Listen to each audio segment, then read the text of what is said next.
मधल्या वेळेमध्ये खाण्यासाठी मस्त चटपटीत असा चाट शोधत आहात तर ही रेसिपी एकदा नक्की ट्राय करा। तर काय ना, मी रात्रभर छोले भिजत घातले होते भाजीसाठी। त्यातले थोडेसे छोले इथे मी ठेवलेले आहेत। तर छोले मी बॉईल करून घेतलेत हळद आणि मिठामध्ये।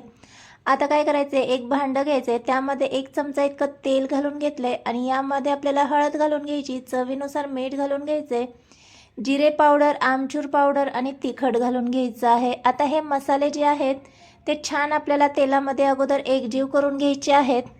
आता हे छान एकजीव झालेलं आहे। आता यामध्ये मी 2 चमचे इतकं बेसन पीठ घालून घेते आणि 1 चमचा इतकं तांदूळाचं पीठ घालून घेते। तर इथे जे मेजरमेंट आहे तुम्ही तुमच्या अंदाजाने कमी जास्त केलं तरी काही हरकत नाही आहे। आता हे पूर्ण आपण एकजीव करून घेतलेलं आहे। आता यामध्ये आपल्याला थोडंसं पाणी ॲड करून घ्यायचं आहे। तर इथे आपल्याला बॅटर करायचं आहे, त्यामुळे पिठाच्या अंदाजानुसारच आपल्याला पाणी घालून घ्यायचे आणि छान असं बॅटर करून घ्यायचं आहे। तर इथे पाहू शकता बऱ्यापैकी थिक आपलं बॅटर झालंय। आता यामध्ये आपण जे छोले बॉईल करून घेतले होते हळद मिठामध्ये ते ॲड करून घ्यायचं आहे। तर इथे छोलेच्या अंदाजानुसारच मी बॅटर करून घेतलेलं आहे।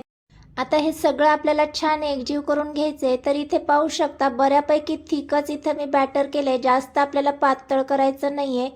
परफेक्ट झालंय। आता इथे गॅसवर मी अगोदरच कढईमध्ये तेल गरम करून घेतलं होतं।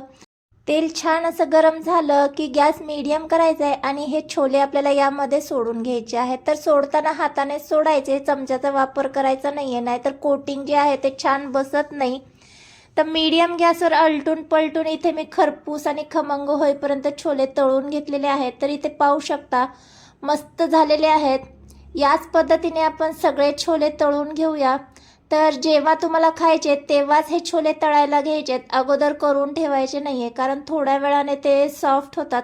सगळे छोले मी इथे तळून घेतलेले आहेत। सोबतच हिरव्या मिरच्या आणि काही लसूण पाकळ्या देखील यामध्येच मी तळून घेणार आहे। लसूण पाकळ्या आणि मिरच्या ऑप्शनल आहेत, तुम्हाला आवडत असेल तरच तळून घ्या।